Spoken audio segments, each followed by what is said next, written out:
Hey guys, what's happening? I've been waiting to do this video for quite a while now. Um, obviously, something on running. Obviously, because running is kind of the easiest form of exercise, really, that there is. You can just go outside and take off running, and you have yourself a workout. So, it helps to have some basic fundamental principles in terms of knowing how to run. And for anybody who's doing any type of workout program, I think, in my opinion, it's essential that you have some form of cardio to match with it. And it doesn't have to just be running. You could do cycling or rowing or swimming or like boot camp cross training type stuff or stairmaster. It doesn't really matter. Something that can get your heart rate up for an extended period of time. Any of those things can be cardio. So there are various ways to do that. Some people tend to only get it in with whatever weightlifting that they're doing. I don't suggest that because having a high cardiovascular threshold has numerous benefits, like disease prevention, helps your body fight off diseases, increases uh, your probability and lifespan, and it just makes you overall fitter and healthier and gives you more energy. So I definitely recommend having some form of cardio to go along with whatever workout program that you have. Now, obviously, we all know those people who go in the gym and they go from machine to machine and never do any type of cardio whatsoever. Um, I definitely not my thing. So, having grown up in athletics, I believe in doing cardio. And given that all of the sports that I play involve running, whether it's soccer, football, or track and field, running is my natural thing, and I enjoy it. Obviously, if you're in a basketball league or something, play basketball, hooping, whatever it is, do something that works. Now, obviously, every basketball game is different, so you're not going to get a consistent workout every time for most people. There are intense leagues out there, but if you're in a league where people just stand around a lot and don't run a lot, then you're not going to get as much cardio. So just keep that in mind. With that being said, I'd like to talk a little bit about the basic fundamentals for those of you who are running. I'm going to start with breathing. Now, at some point, I will make a video that is specifically about breathing and running on a treadmill with a mic on, so you can hear my breathing. And keep in mind, though, even though I ran in high school and all state level and collegiately, I ran some track. I'm not a professional distance runner. I'm more of a sprinter. So a lot of these things I've had to learn myself and develop over time. And it takes time to build any type of conditioning um, uh, or acumen when it comes to running. So you got to put the time in, you got to put the miles in. Don't expect to run out your door and be good at it in a couple of months. And we're talking about years of invested at getting better and working on improving. And even professional runners that have running coaches that watch their form constantly. And the thing about it is, when you get tired, your form starts to break down, which causes you to exert more energy and cause you to run slower. So if you want to be an effective runner, you want to make sure that you're focusing on the fundamentals in terms of making yourself the most efficient possible. All right. And the first rule of thumb is to make sure that you're relaxed. If you look at this video here, I'm running at about 9 miles an hour on a treadmill. It looks like a fairly easy jog for me. And a lot of times, my the people I train, they say it looks like I'm not really trying when I'm running. That's not the case. All of my effort is being directed towards the muscles that are needed to for me to run. Every other muscle is using the minimum amount of energy possible, and that's why it looks so relaxed. If you watch the professional runners, those guys look like they're out for a Sunday jog, but they're running at like 12 miles an hour, which is ridiculous. That's like a sprint for most people. But they look relaxed, and that is the rule number one: is that you have got to be relaxed. You cannot be stiff or tight in any part of your body, or you're just wasting energy with your stiffness. You need the mobility for your body to rotate in the hip joints and the knee joints. Even your torso has to rotate some, in order for you to run efficiently. So relaxation is number one. Number two, we want to understand the fundamentals of breathing. All right, so you have your diaphragm, which attaches to your spine and your ribs, and then your lungs are within your diaphragm. And so when you take a breath in, your diaphragm expands, pushes your rib cage out to create more space, and then your lungs fill with air. All right, so we want to create an environment where your diaphragm can expand. With as little resistance as possible. All right. So obviously, I'm 6'2", 225 pounds. I have enough resistance as it is because I'm a big guy. I have a big chest. All of that is resistance to my diaphragm. I don't need anything else that's self-inflicted for me to cause me to have more issues breathing. I was born an asthmatic. I've had asthma over the course of the years. Occasionally it comes in and goes. I had a bout with it last year, early last year, and it's definitely not something fun to deal with. But because my lung capacity is so big, from all playing soccer and running track and doing all of the physical activities that I did growing up, it doesn't bother me as much. And if you have children, get them out and get them active now because the benefits are ongoing for the rest of their lives. Build a good lung capacity, shrink their fat cells, all right? Shrink the propensity of their fat cells to grow larger, all right? Your number of fat cells is set in adolescence, but the size of them is determined by how you train them. Your fat cells are trainable, and that pretty much is set by the time you're young. So if your kids are overweight, get them out there, get them active before it's too late, all right? So anyway, sorry to get sidetracked. We're talking about ways that you can make your running more efficient. And so, like I said, your diaphragm now has all these different things attached to it. This is your core now. So you got muscles attached to it everywhere. You got your chest, you got your arms and shoulders, you got your abs, your core muscles, all there in that same place.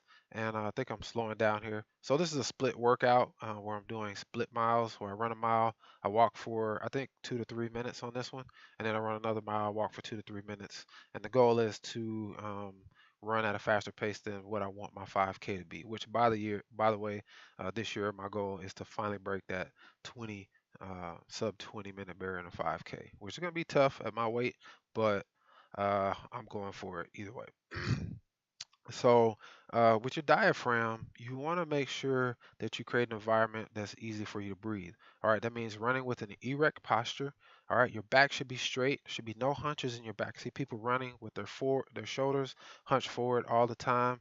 That is going to restrict your breathing. You can practice it now. Roll your shoulders forward and then try to take the deepest breath you can in. You're going to notice some resistance. All right, and if your shoulders are forward, you're creating more resistance for your rib cage to be able to expand due to the force from your diaphragm. All right, and that's going to cause resistance. Your shoulders should be slightly back. Your chest should be already open. Like you can there's a certain amount, a range of motion that you can open already with having your shoulders back that makes basically no additional resistance for your diaphragm to push out on your rib cage. All right, so your shoulders should be back, your head should be up and erect. All right, that doesn't mean up, it means in a neutral position. So your head, neck, and spine should be straight. So you don't want to tilt your head up, you don't want to tilt it down, you want it to be in a neutral position. All right. And then lastly, where a lot of people mess up is they try to run and flex their abs. All right. And especially if you run around with your shirt off, you try to run and flex so you look good. Well, whatever. That's not really the way you want to run. You want to run and breathe through your stomach. Okay. Because what happens is your diaphragm actually pushes down on your lower internal organs. And if they have the mobility to flex outwards, your internal organs move around. If they have the mobility to flex outward, as they do when you expand your stomach, that creates less resistance for your diaphragm to expand. The more it can expand, the more air you can get in your lungs. And I've actually just, when I had my bout with asthma, I went to have my lung capacity tested, and my lung capacity was enormous. Um, and the amount of oxygen, the usage that I'm using, and it's in the it's way up there in the 90%, um, in the mid 90s, and that's very high. which is something that we should all strive to achieve. Obviously, because of the benefits of it means your cardiovascular system is being worked regularly, and if you do consistent cardiovascular activities, then your lung capacity will continue to grow over time. Excuse me. So, um, and getting back to our posture and our form, your arms, you want to be relaxed. Obviously, you don't want tight muscles. You don't want anything that can be restrictive to your running. All right, you want to look pretty much the same when you're running at your easy run pace as you do when you're running hard. Now, the only time it's going to really change is when you're in an all-out sprint, but it should not be a dramatic change. If you watch me, if I'm sprinting, if you watch me, if I'm running fast for a 5K, they all look relaxed. They all look like I'm putting all of my effort into the muscles that are needed for me to run. If you do that, you can be the most efficient possible. All right. Now, like I said, I'm not a professional distance runner, and I'm still working on my form. I tend towards running like a sprinter, and obviously I've had to correct that over time because if you run like a sprinter, especially if you're a big guy, you have a big chest, puts too much pressure on your lower back tightens up, and then you really can't move. You get that once that lower back tightens up, man, it's a wrap. So all of you big guys out there who try to do some running and the lower back tightens up, man, you got to shorten your stride and you have to run further back on your foot. So people talk about running the balls of your feet. Yeah, that's great. But when you're a big guy, you gotta. I'm intentionally here trying to heel strike, even though people say it still looks like I'm running on my toes. I'm intentionally trying to heel strike. Like this isn't like if I'm running on my toes, it's much worse than this. It's much more different. Like it's visually different. So you want to make sure that you're relaxed. You want to make sure that your posture is good. And then we're talking about, let's talk about cadence a little bit. All right. So cadence is basically how many steps you take per minute as you run. All right. And your cadence should be pretty consistent regardless of how fast you're running. Now, if you're just at like a trot or something, that's different. But if you're running a consistent pace, let's say for me, if I'm running a 5 or 6 minute mile, or if I'm running, you know, a 8 or 9 minute mile, my cadence should be roughly the same. And the ideal cadence for most people is going to be 160 to 180 steps per minute. All right. And you can find this out. You're not going to know. Obviously, you can't count your steps as you're running. But if you get yourself a GPS watch or tracker, um, something that tracks running, is going to help you to keep track of those steps, which can help you be a better runner. All right, you want to keep that cadence consistent because sometimes when you get tired, you start to overstride, which causes more fatigue. And some people overstride at the beginning, which wears you out, and then you continue to overstride, so you actually overstride yourself out of energy. And I was guilty of that for a long time until I started shortening my stride. I had to literally intentionally shorten my stride because I get the back tightness. The overstriding also contributes to the back tightness. So we're going to keep those strides at an efficient uh, pace. Now, obviously, if you're running faster, and you're doing the same amount of steps per minute, that means your strides are going to get longer. So that means you're pushing off harder and you're moving faster, and your strides are longer, but they shouldn't be exaggeratively longer. All right, should still be within your comfort zone for your range of motion. All right, don't overstride. Don't try to run, with your knees too high. Don't try to do too much. You got to stay within your comfort zone and then build your strength level up, in your lower leg muscles that are needed for running. All right. So, like I said, I'm gonna do some future videos on breathing so that you guys can kind of hear me breathe and practice it. Which you want to practice these things when you're doing your longer, slower run. So there are various types of running. All right. You have sprints. You have your intermediate. Interval training, like what I'm doing here. You have like a tempo run, which is kind of a shorter, faster, set time run, which where you really want to push yourself, and then you have your long, slow, easy runs. And so I find a lot of people neglect one end or the other. And you see a lot of distance runners who just go out and they run their same pace over and over and over again.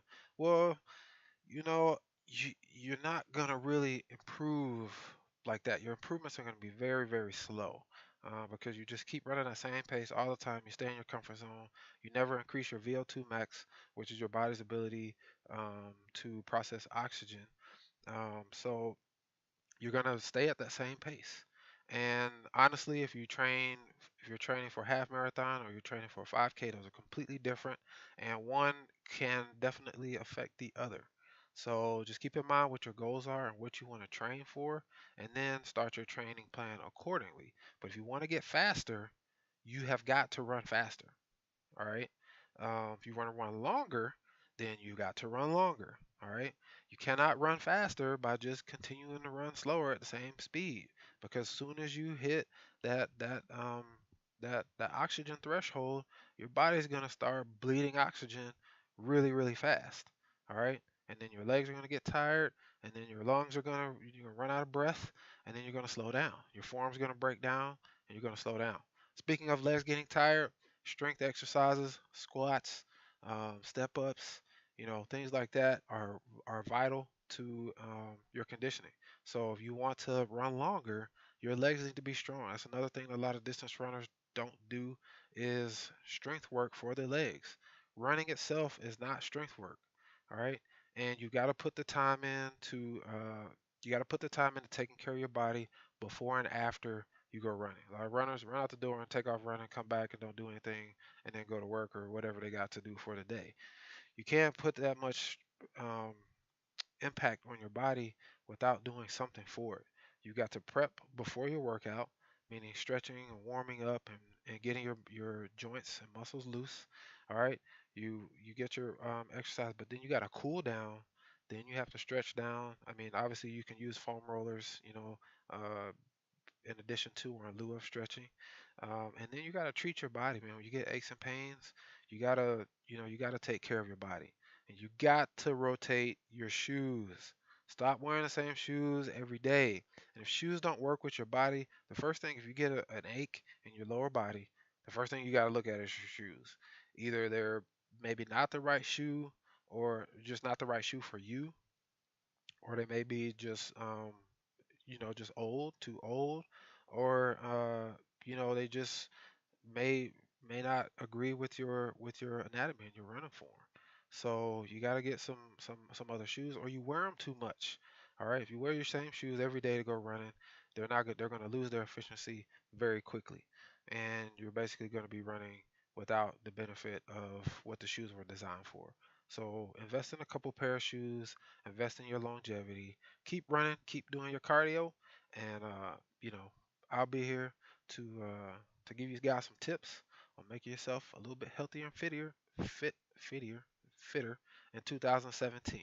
All right, it's your boy D White. I'll let you guys later. Peace.